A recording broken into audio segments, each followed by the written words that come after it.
mouthpiece, Fanboy Will, he said he had a headache, so he couldn't make it. So it's just me and Dan Marcus. Very cool. You did this short film called The Fallen. It's kind of a superhero-esque, maybe kind of like a Heroes kind of deal, not any super suits or anything. Just kind of more of a grounded kind of concept, right? Well, yeah. I mean, essentially that was, kind of the idea is that I was a huge fan of Watchmen and of Heroes in particular, and I mean, we talked about doing costumes for a while, but we had a kind of a small budget, and I kind of realized that if we did anything, small scale or anything like that, that if we had costumes, it would kind of look silly, Right. Because, we didn't have like the budget of, Christopher Nolan or something to do a big budget thing. So there's always a big fear. I think when you look at other, directors and they talk about characters like Spider-Man or Iron Man, and you always see like Spider-Man's mask come off, a lot of times through the movies, or, Iron Man, he lifts up his helmet, and so we knew if we put the main character, Ephraim, the hero character, in a mask, for a majority of the film, that it would kind of obscure the performance. And so the idea is that I wanted the main character, the hero, to kind of look like a mixture between Indiana Jones and the Shadow. To have those dark colors, but to kind of have a really rugged kind of, leather jacket and an outfit. So the idea is so that we could see his face and we can give a performance that wasn't restricted by any type of typical costume. How did you come up with this idea? Well, actually, for a long time, I was developing a Batman fan film. And, I was a huge fan of comic books and a huge fan of the Batman character in particular. And I was developing it with David Hammond, who actually co-wrote Patient J, Aaron Shank. Oh, really? Yeah, I'm not sure. Yeah, I'm not sure if that's his name. His last name, I don't know if I'm pronouncing it right, so I apologize. I think it's Shanky. Shanky? Shanky, yeah. Shanky's probably right. I've heard Dave call him that. So Shanky. So we've been developing a Batman fan film for probably the last 4 or 5 years, and the idea is that I wanted to do a feature-length Batman fan film because I hadn't seen that done before, and so we were developing it, and I realized that if I was going to do anything like that I needed to do something else because I hadn't directed anything at that time. And so I said, all right, well, I'll do a bunch of short films so that, if I do a feature of any kind, that I have some experience, I know what I'm doing. When I approached my second short film, I said, I want to do something in the superhero genre because I'm a huge fan of, of comic books and of comic book movies, and I said, I'm going to do something like that. And so that kind of gave me the idea. I just kind of sat down one day and was thinking about how to approach it, and I thought, well, it would be cool to do something like Watchmen or Heroes, where it takes people who are ordinary or they appear ordinary, they have superpowers, but they're under very realistic circumstances, and they have to deal with things very realistically. And basically, the idea actually kind of stemmed from my relationship with my father. And when I was young, he basically told me that, he couldn't be my father anymore. And I kind of related that to what if a superhero said to a city, I can't be your hero anymore. Uh-huh. And for me, it was very devastating because as a young child, being told that your father, and I saw my father as a hero, as my hero, my personal hero, as cliche as that sounds. So I kind of, I was trying to get from like an emotional epicenter to kind of surround the story. I think like any comic book movie, any good comic book movie, has a really emotional human element to it, and then it kind of all the superheroics are kind of grounded in that emotion, that emotionalism. And so I decided for Fallen that if I was going to do anything, it had to have an emotional core to it, and that core was my own, relationship with my father. And I thought, well, okay, what if we had a superhero who basically told a city, I can't protect you anymore? And we actually dealt with that reaction. So you have a city that has been, devastated by destruction, and you have the hero saying in a very cavalier kind of defeated way, I can't help you. And so that was kind of the core of the story. And to me, I thought that would be interesting, especially in a short film, to explore that idea. How can you don't have to answer this or not? Why would he say something like that? Was it just like a divorce kind of issue, or how are you not someone's father all of a sudden? Well, you mean why did my father tell me? Yeah, I find that interesting. I can't be your father anymore. Well, basically, I mean, he just basically said that he didn't know how to be a father to me, and I think he was frustrated, by a lot of different elements in his life, and I think it was kind of compounding, and, I think that I wasn't realizing his perspective at the time, obviously, because I was very small. Later on, when now that I'm an adult, and I could, hear his perspective, and he was, burdened with work and bills and other kids and wives and people wanting to get money from him, and he just didn't feel like he could put me in his life. And so, wow. when I was younger, obviously it really affected me, and I think my life as a teenager was really affected by not having that father figure in my life. I definitely became a different person without his influence, without any type of father influence. But I knew that going toward to make a story, I thought that would be really interesting, as the relationship between a hero to the city, and how the city is kind of like a hero's child in an aspect. If you look at it from maybe that perspective, and so for a hero, essentially being the father figure saying to the city, which is like a son, saying, I can't help you, I can't protect you, I can't be there for you. I don't know, to me that just seemed really interesting, and I wanted to make the story relatable to people, and I felt like if I could find a relatable conduit into the story, then that would be beneficial for audiences to kind of connect to it. And so that was I think it was just him not being able to handle the responsibilities, and that's kind of what the character does in the film. Is he crumbles under these immense responsibilities that he just doesn't know. He no longer feels he can handle. I dabble in the writing myself, so yeah, a lot of those ideas do come from your personal experience. So that's powerful stuff. Indeed. Wow. Indeed. So you're doing a 15-minute film. Now you did some shorts before, you said, or a short beforehand. Correct. So this is kind of delve into why you got into filmmaking. Is it just your muse? And you said this is kind of like a prelude to you expanding into a feature length. Kind of give us more background on how you got into film and fan films in general. How you hooked up with the guy that did Patient J, and kind of take it from there.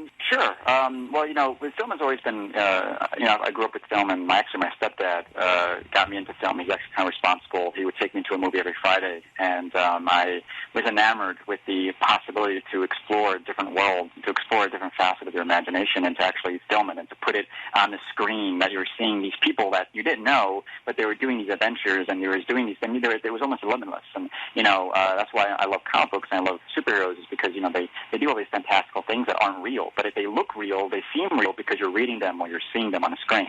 And so for me, I've always loved doing stories. You said that you dabble in writing yourself, and I'm sure it's the same thing for you. It's fun creating new universes. It's fun creating ideas and stories and concepts. And at a very young age, I think actually, to be honest with you, the first screenplay that I ever wrote was when I was 14, and it was called Batman versus Superman.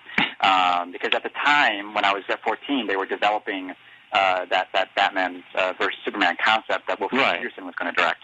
And so I said, I'll do my own version, and it was horrible. But Batman and Superman eventually were screaming at each other throughout the entire script. But it was my first exposure to it. So I was always trying to mesh my love for superheroes with my love for film and my love to write and create stories.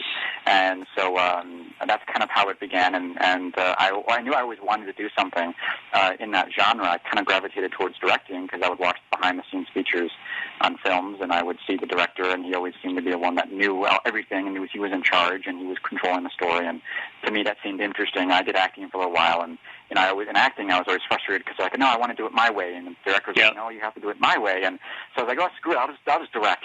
I'll just do it my way, and screw you all. So basically, was my mentality at a young age, and that's how I got into it. And then I did Wake, which is my first short film. I did that about 2 or 3 years ago, and I knew that I had to do something in film. If I did a feature starting out, I would be inexperienced, and it could be horrible.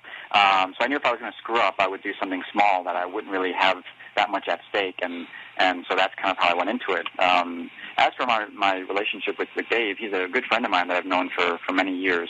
I first encountered him, I think, through a message board or something like that, and he had, I think, either around the time that Patient J came out or it was before that, and I just befriended him kind of casually, and then we struck up. I think we've known each other since about 2004. Mm-hmm. And that's when, I said, well, I really want to do a Batman fan film.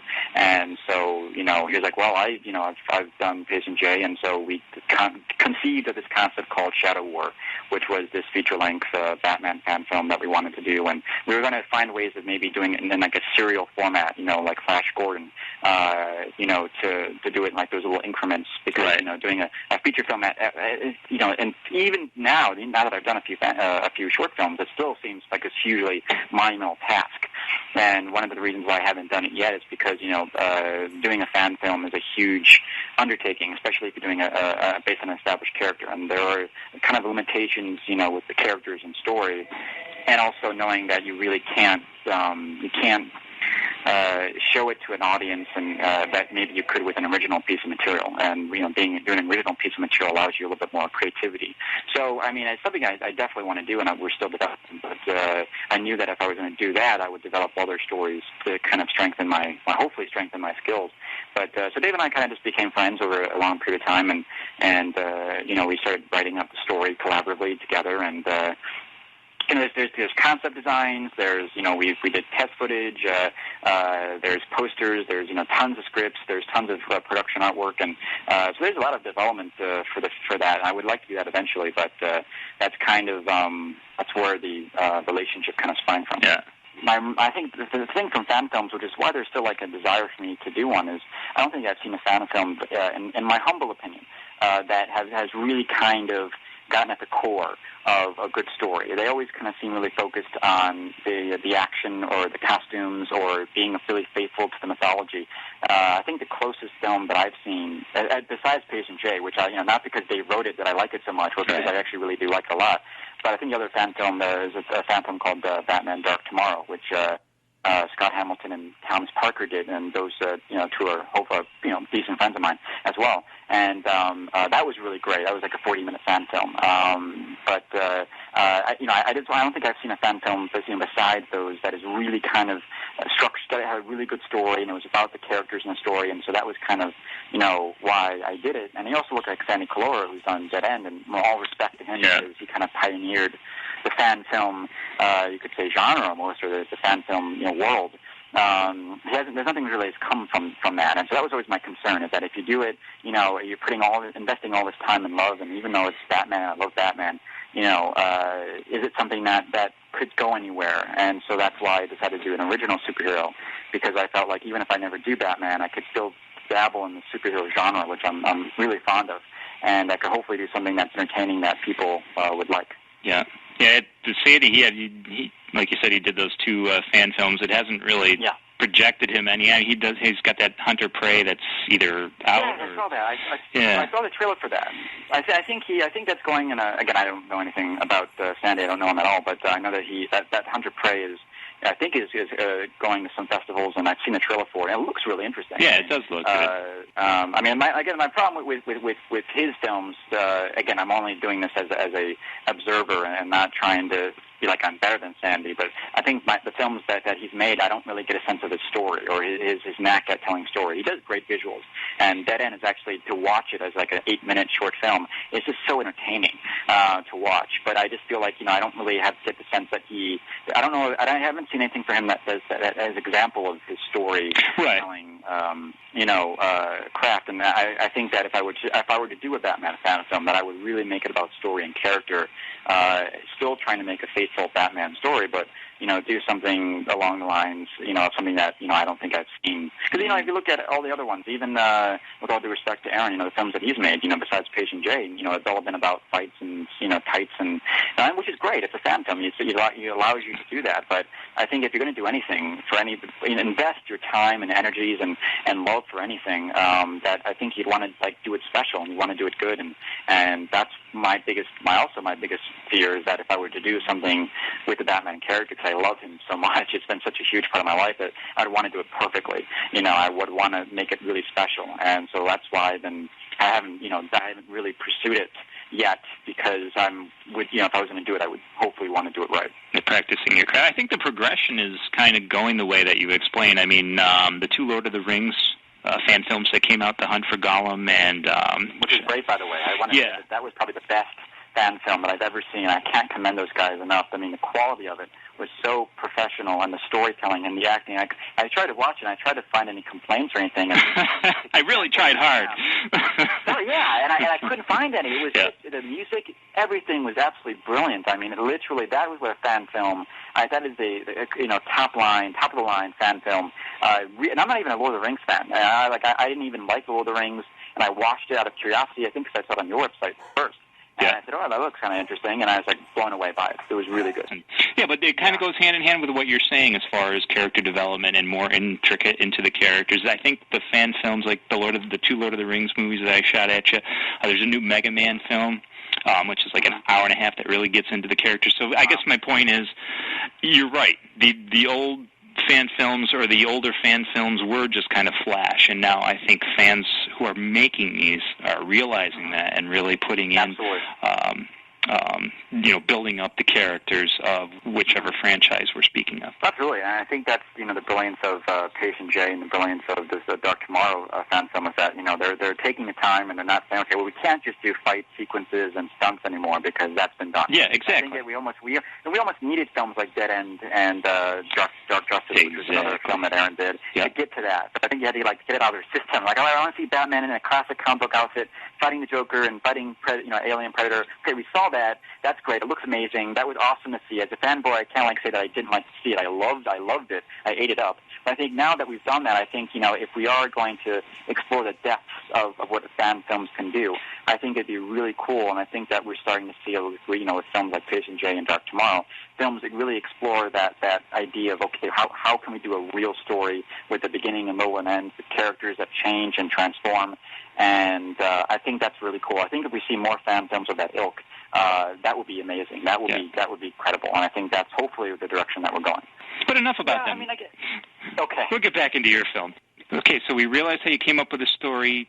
Now, where do you go from there? Well, in terms of developing the story, as I always, again, I've only really done a few short films at this point, so I hate to say, this is the way that I do it, because I haven't really perfected my, I guess you'd call it technique or whatever yet.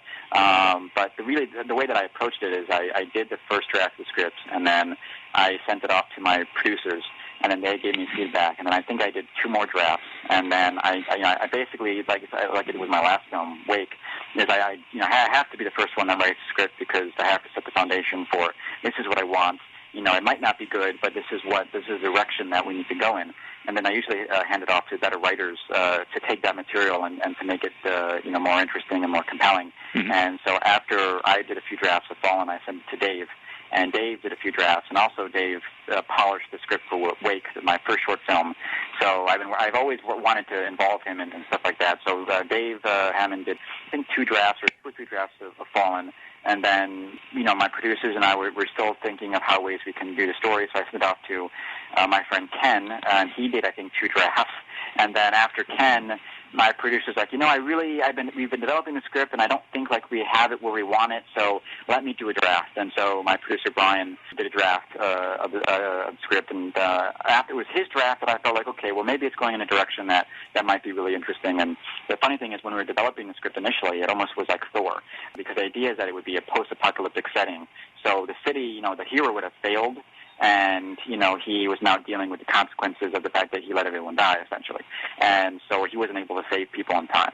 And, the character was the Ephraim character, who was the hero in the story, he was kind of like a Thorish character. He spoke in kind of like a Shakespearean type of wayward way, and he was kind of young.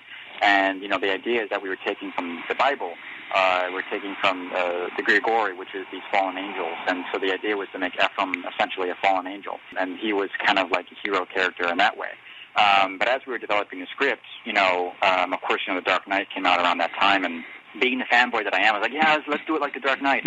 So we made it more gritty, we made it more realistic, and we felt like, and then we did auditions while we were writing it, and Brian Cavanaugh, my actor, came in and did Ephraim and blew me away. He took this character who was supposed to just I don't know if he either got the notes or he was his own radical interpretation of the character, but he made him really cavalier. He made him really, you added vulgarities, to the script, and he was really kind of, he added this dangerous quality that I really liked, and he actually really transformed our outlook when we decided to rewrite the script. We decided to make Ephraim more like Wolverine kind of meets Batman, where he's darker, he's grittier, he's more cavalier, and there's again this inherent dangerousness that we really liked about it. So we basically, we decided to shoot in downtown Chicago because there was, because of The Dark Knight and because they shot there was a recognizability factor. So I felt like, if we shot in that area, people would know it from The Dark Knight, and so you could kind of get, okay, so this is a city, this is, we get that vibe from it. It's familiar, we get that setting, and then we actually, we shot another portion of it in Gary, Indiana, which, Gary, Indiana is a really scary place, because that city was a long time ago, was a fire kind of burnt it to the ground. Uh-huh. So there are these, they actually shot the Nightmare on Elm Street remake there, and one of the churches, the burnt-out churches. So like half of the city is burnt-out buildings. So it's a really creepy place to go to because it's like this desolate town, perfect to shoot like a post-apocalyptic film. And so the idea, the one change we made is versus it being post-apocalyptic, we made it pre-apocalyptic. So the city Chicago was almost like had gone through a transformation that similar to like the 1992 riots. Or 1991 riots. I'm not exactly sure when it happened, but in the early 1990 LA riots that happened, and then the complete whole Rodney King thing. Yeah, exactly. Yeah, the Rodney King thing. So we basically modeled the destruction after that. So it was nothing that was too horrific, but it was still the city was going through this really kind of chaotic phase. Yeah. And so we went and we looked at this postal office, this kind of dilapidated postal office in Gary, Indiana, and it had a modern, contemporary feel to it. So it didn't feel completely destroyed, but it still kind of, it had that kind of look to it. So we shot there, and actually the first day that we went to the film supervisors, we went on a location scout, and we went to that location, and there were like syringes and wallets and credit cards, and there was a bed. And when was the fire? When was the fire? Oh, no, the fire was like 10 years ago, I'm guessing, like okay. a long time ago. I don't remember that. But, okay. But it was a while ago, but, they still have these buildings, these decrepit buildings that they haven't done anything with. They're just standing there, and they're just, I think, vagrant homeless people they live in them. And so we went on the location, and, we're kind of like, we had to have a security guard. We had a police officer escort us on the location, and when we were filming there, we had actually the police officer was named James Bond, which made me feel right. Yes, Detective Bond, Mr. Bond. Did you call him 007? I was really tempted to. I was like, Mr. Bond, can you just like say Bond, James Bond, and he did. So we shot there for a night, and freezing 30-degree weather, and it added that kind of look to it. So essentially it was just, we were writing a script, and I think pre-production lasted about 4 months, and we did some rehearsal and auditions, and then we did costuming and location scouting, and I had a really amazing crew who worked very hard and tirelessly. I think there were about 60 people working on the film to bring this film to life, and it was a really fun experience, and we shot 3 days in Chicago, and it was very, very cool. How do you hook up with all these people? Well, actually, I know a lot of people who go to Columbia College here in Chicago. And so a lot of people are in the film unit, the film school at Columbia. And so essentially is I had fortunately really great producers who I had a great assistant director who basically went to Columbia and said, okay, we're looking for crew. If you want, it can be a credit on your record. So you can. So basically, I worked with a lot of film students. As PAs and as interns on the film, and they were doing it because they wanted the film credit. So absolutely. So it's a bit different from people who have no idea what they're doing and they're just not getting paid, and they're just they're doing it. You have people who actually want to do it because they're getting that credit from it. So that was kind of cool. So it was nice to have people that really kind of wanted to do it, and we had a great crew, and it definitely was the biggest film to date that I've done, and when I did it, it was the biggest film I've done, and it's still the biggest film I've ever done. So it was definitely a big filming scope, but we had a lot of great people working on it, and I had an amazing crew, an amazing cast, and some really dedicated producers who backed me up, and were able to really we went in the film office in Chicago, and we had we talked to them, and they helped. They were really great. Film office was really great, and worked with the city of Chicago to because we had to get permits and everything to shoot. We shut down LaSalle, or part of LaSalle Street by the Board of Trade. So when you're shutting down parts of Chicago, even at night, you have to obviously get permission. Yeah. So, but that was kind of cool. But so we worked really closely with the city and able to accomplish what we wanted to accomplish. Now, do you have to pay for these permits? I'm curious. Do you have to necessarily pay for the permits? You have to pay for it. You also have to have police. 007? Location. Yeah. Yes. Well, unfortunately, we didn't have 007. Unfortunately, we didn't have 007 with us in Chicago. But we had police, the wonderful police, so safeguarding the production while we were shooting, because we had the LaSalle and another street blocked off. But yeah, there's money involved, and there's also negotiating with the city, and they have to obviously approve of what we're doing before we can. As long because the thing is that because we had a car chase, and then we had we had this fight sequence, and it was right by the financial the bank of Chicago. So basically they had to make sure that nothing too crazy was going on near these very important buildings in Chicago. When you're in the financial district and you're by the Board of Trade, which is essentially where commerce happens in Chicago, they want to definitely know that what you're doing is going to be within limits of reasonable safety. And so we had to assure them that what we were doing would be not harmful to Chicago City. Yeah. Now, do these police, they do this for overtime? Is it just kind of the rent-a-cop? No, they get paid. We paid they were on yeah, but what if there's like a murder 2 blocks away? Do they go? No, man. They're staying on the film. I mean, if we're using them, there's security. We need security. So if there's a murder 2 blocks away, we take security. Right? So we don't really. They're fine. They're totally cool. I'm thinking it's like their overtime deal or something. They're kind of off the clock as far as their police duties are or something. Essentially are, yeah. Basically, that is they're assigned to watch over the film, and so they were really cool. I mean, they talked with a few of them, and essentially their job is you have to watch this film set. So I think for anything else, they probably saw it as like a vacation not a vacation, but compared to anything else they might have to do that evening, they probably enjoy being able just to sit around and watch a bunch of filmmakers trying to make a film. So. They get to eat. They got good craft services. No, absolutely, yeah. Gotta have good food, and so I think that also in a lot of Dunkin' Donuts for the cops. Exactly. Horrible cliche. A cliche, but, right? Stereotyper. Such a cliche, but you have to. You gotta get the donuts, and donuts and coffee, and they're fine. So give them that. So talk about where'd you get $30,000 for The Fallen? Is that pocket change? Pennies?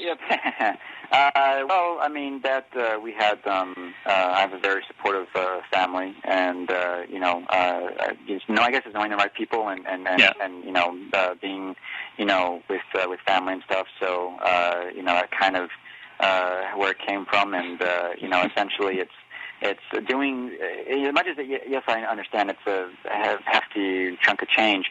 It's feature films, or at least I think I was reading an article actually in the New York Times that a low budget feature film is $2 million, which to me is incredible.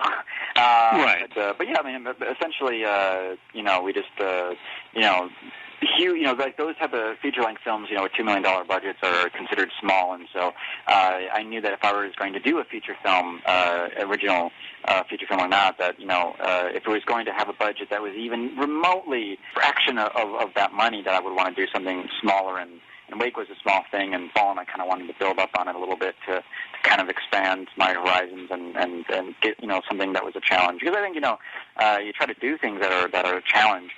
But yeah, so essentially, just having good people that support you, and family that like what you're doing and want to see you succeed, and that's kind of where it comes from. What the hell are you doing, huh? Don't hurt the kid. What? You can do what you want to me, but don't hurt them. Okay. Give it a rest. What the hell are you doing, huh? I thought you were going to hurt the kid. No, not that. Do you understand how hurt you could have gotten? Do you know who I am? Yeah, I do. Why aren't you doing anything about this? Come on.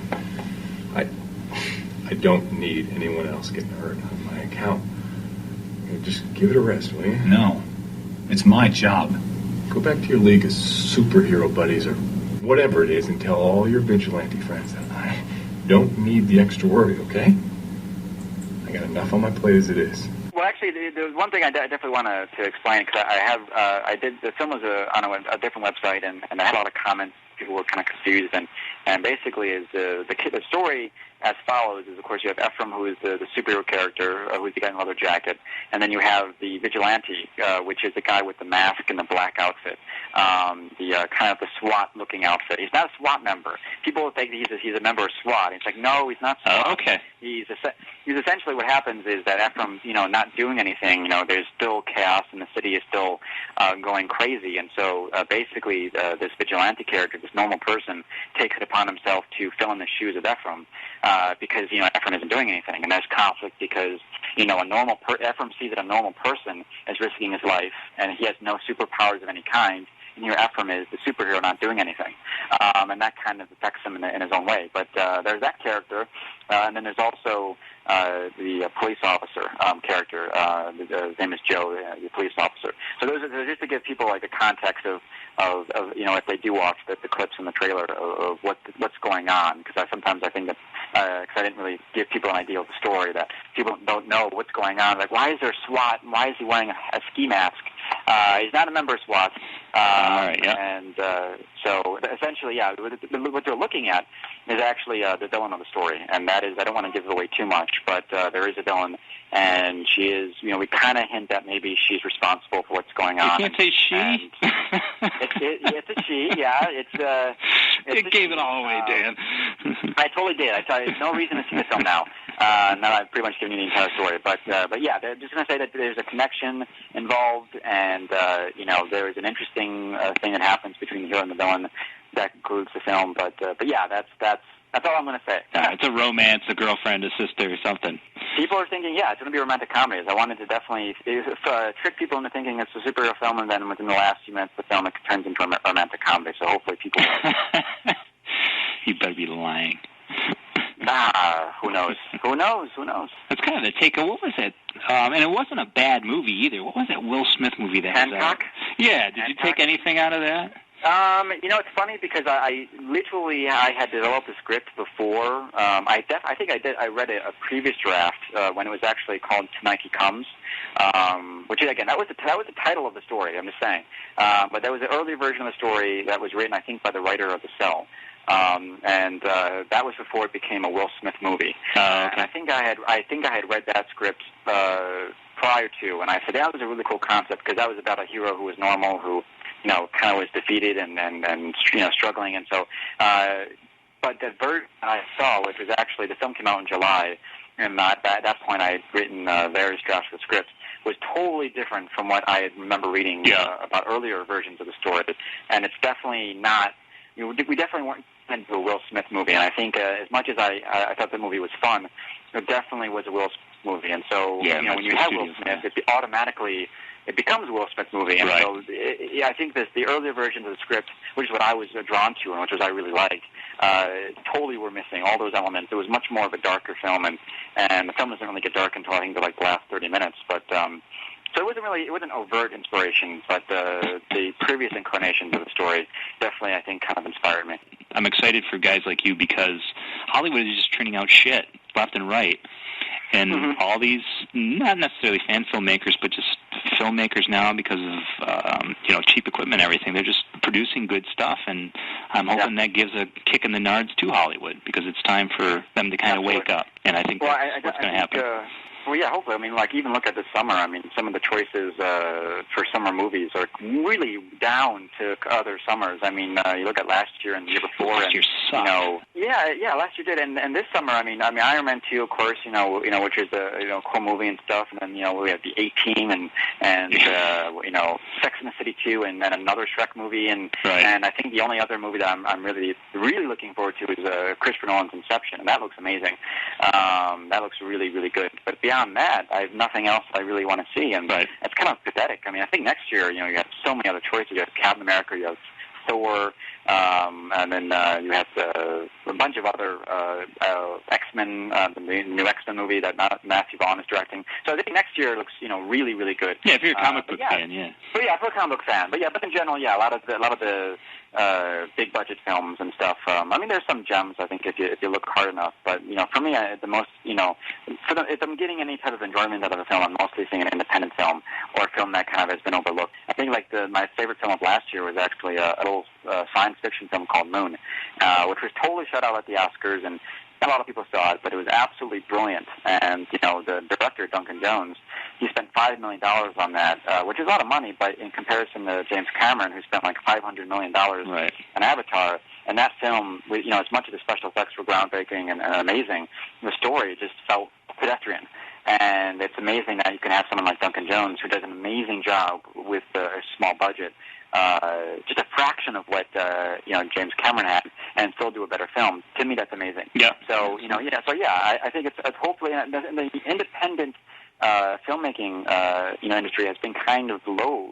Like there hasn't been a lot of good independent films that have really been able to do well. I think it's definitely, for the past few years, it's been kind of struggling. I'm hoping that there are more independent filmmakers who are making their stories and are getting their stories out there and trying to find avenues of getting funding, and which is very difficult, and getting their films out there, because I think that's where it's at. That's where the genius is. Yep. And both, on the flip side, it's kind of overweighing. It's like I write my own, I self-publish my own comic books there, and there's so many people that do that, so it's so hard to get, the gems out of them. And I'm not saying mine's a gem at all. But same with independent films. It's kind of hard. You can't be watching 900 films just to get that one film that it's really good. So I guess that's the issue too. So it's hard breaking in the film industry. And that's always been, it's even a fear, for me, it's like even if you have the capabilities and the ways of doing it, I could make a really good film and no one will want to see it. Right. And that's just the thing about independent filmmaking, is that, it's not really even about talent. It's about luck. It's about knowing the right people in the industry and finding really inventive ways of getting your film out there. Viral marketing has been a fantastic way. That new in-demand thing they did for Paranormal Activity was a fantastic tool that made that film be as successful as it was. But the studio used an in-demand thing where you basically had to go on the website and you had to click the demand it button. So it was you have to, if you wanted to see it in your city, you have to demand it, and that was able to get many people who was able to wanting to see it in their city, and that's the only reason why I believe Paramount decided to release it nationwide, and that's why it's been so successful, because people went on the website, I want to see this movie, and they demanded it. So it's marketing techniques like that, as well as the viral campaign for films like The Dark Knight and such, that really that make awareness. And I think those are really hugely instrumental and crucial tools to have at your disposal when you're developing or when you're promoting a film, especially an independent film, because you have to get awareness. That's the biggest thing. You have to have people want to see your film. And as an independent filmmaker, where you don't have any recognizability, you have no audience. You have to build that audience, and it takes a lot of time, a lot of work, and sometimes films they get lost in the crevices because they just don't have. For some reason, it's not because those films are probably bad. It's just, or they're not because they're bad or anything. It's just they're probably very good. It's just they get lost. All right, Dan. Well, I didn't have any further questions on your film there. I did write down a few shows just to get you and Fanboy Will's opinion on them. Of course, he's not with us this evening. But did you happen to catch the trailer for The Cape, and what did you think? I got 4 shows to get your opinion from, and then we'll end it. The Cape, I did see. I didn't see the trailer, but I saw a little clip from it, and I just actually, I think my friend sent me the pilot episode, that's the script for it, and I just haven't had time to read it. But I have heard about it. It's interesting. I love that any other television is doing superhero projects. I did like the first few seasons of Heroes, and I'm a huge fan of anything superhero when it comes to television. I think that's a great way to explore stories in a comic book way. The comic book, it has years to build a run, and you can establish themes and characters and arcs. And I think that actually, as much as I love comic book movies, I think that we really haven't seen a really good comic book TV show. I've always wanted to see The Punisher on TV. He needs to, or Preacher, Punisher. They need to be on TV. Do it in a way like The Sopranos was, and you have gold. I mean, look at even the Spawn animated series. I thought was really good. Yeah, the original one.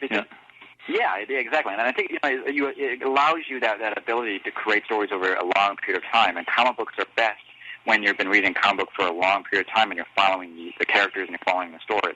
So it looks interesting. The concept kind of reminds me of the Spectra a little bit, like that comic book character. So it looks interesting, and I'll definitely see it.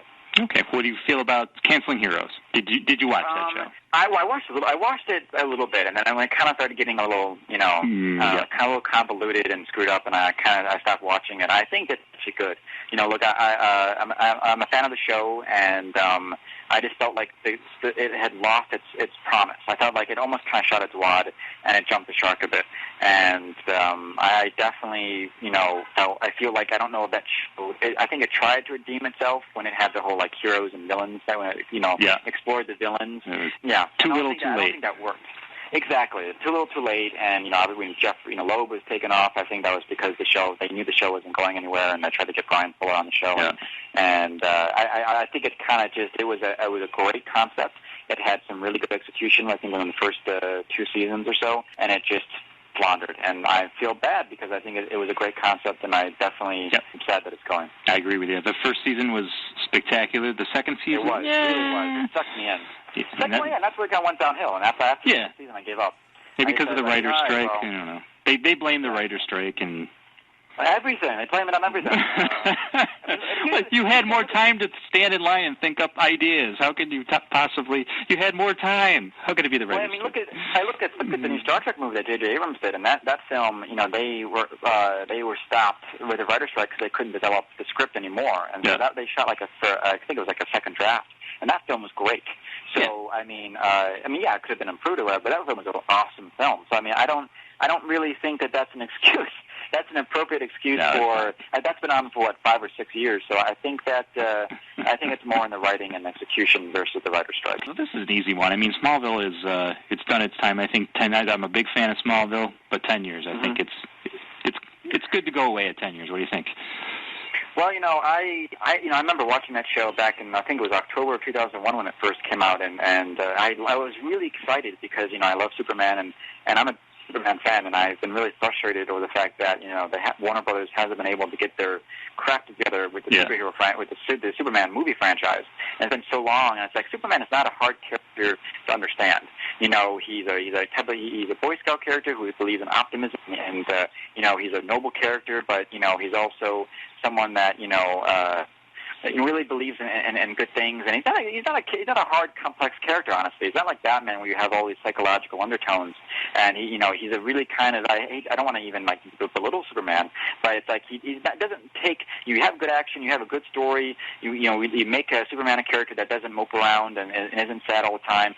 It's not hard to get it wrong. You look at Donner Superman, and even though I had a big problem with the second hour when it kind of became campy and almost like a screwball comedy, Donner was able to understand that what Superman was about, which was a kind of a basic simplicity. So with Smallville, I was always hoping that it would actually kind of morph into a Superman show.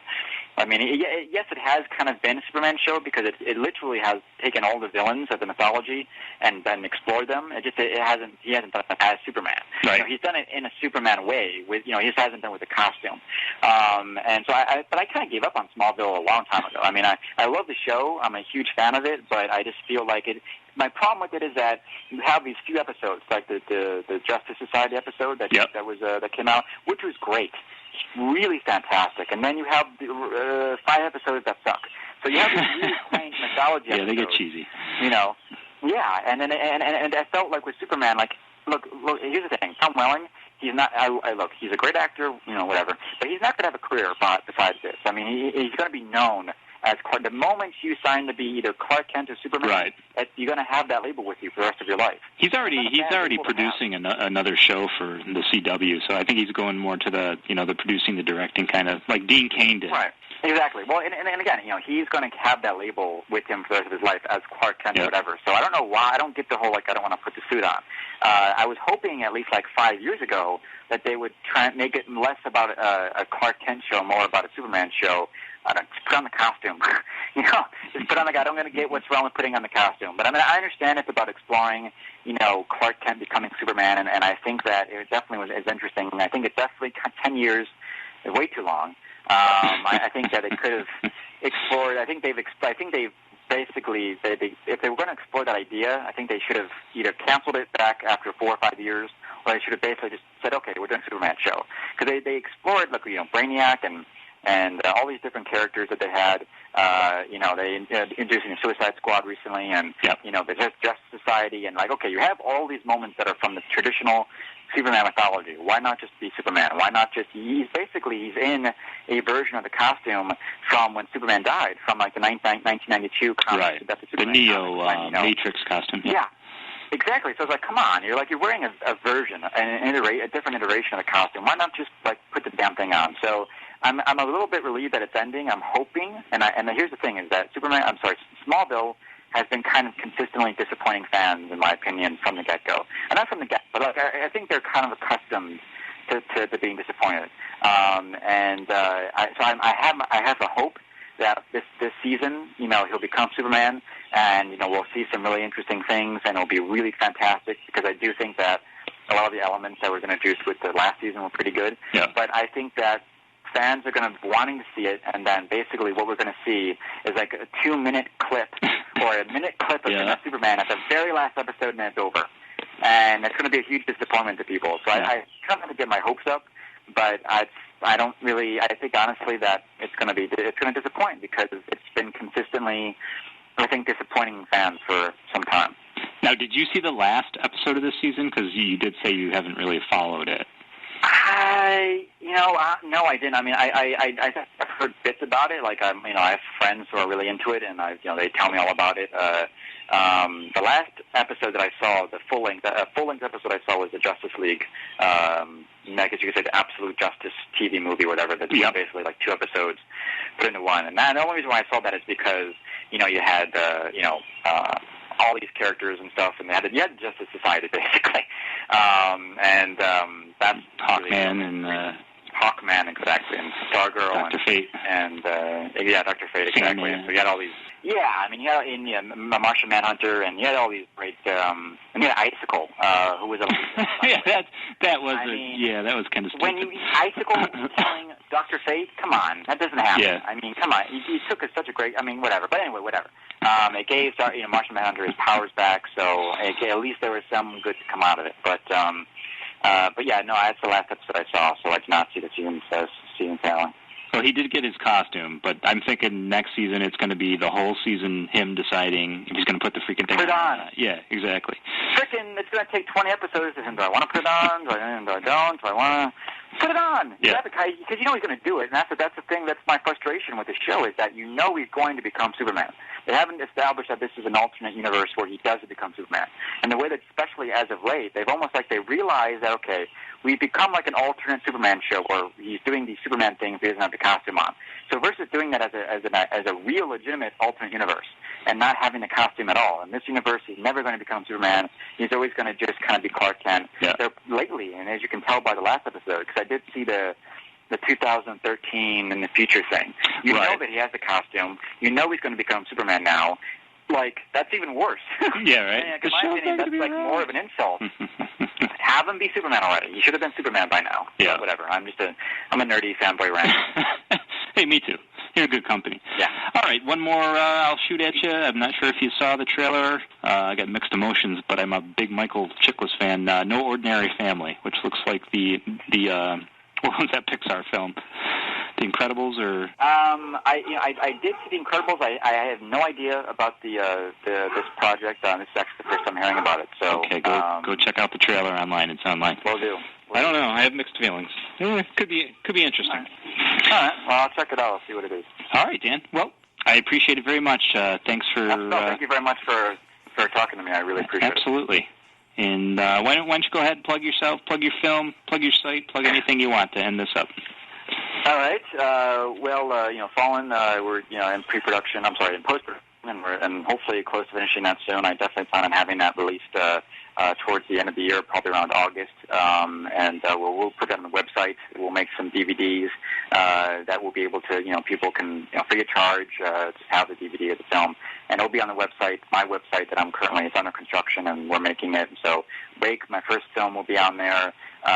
Fallen will be on there. And then I'm also going to be shooting another short film coming up, and I have another short film after that that I'm going to be filming within next month.